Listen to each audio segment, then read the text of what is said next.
ரெண்டு விஷயம். ஒரு மனிதனுடைய எண்ணங்களில் என்ன நிறைந்திருக்கின்றதோ அவைகள்தான் செயல்பாட்டிற்கு வரும். நேற்று அவர் வைத்த தலைப்பு ஒன்று உருட்டல், இன்னொன்று இல்லை உருட்டல் திருட்டுதலும். ஏற்கனவே அவரை உருட்டினவர் அமித்ஷாவும் மோடியும் உருட்டிகிட்டு இருக்காங்க. தூங்கினாலும் எழுந்தாலும் அதையே உருட்டில் தான் இருப்பார். அடுத்து திருட்டுதல் சொன்னாரா? அவர் பக்கத்தில் வச்சுருந்து யார் நேற்று திருட்டுதல்னு சொல்லும்போது உயிர்கொல்லி நோயான கொரோனா காலத்தில் மனிதாபிமானமற்ற முறையில் கொள்ளையடித்த ஒரு கொள்ளைக்காரனை பக்கத்திலே வைத்துக் கொண்டு சொன்ன வார்த்தை அவர். ஆள்கொல்லி நோயான குட்கா, அந்த குட்கா வழக்கிலே சிக்கி இன்றைக்கும் நீதிமன்றத்தின் நெடிய படிக்கட்டிலே ஏறிக்கொண்டிருப்பவர்.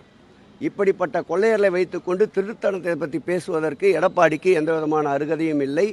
இனி அரசியல் களம் அவர் எவ்வளவு சூடாக போகிறாரோ அதேபோல் சூடாக நாங்களும் செல்வதற்கு தயாராக இருக்கிறோம்.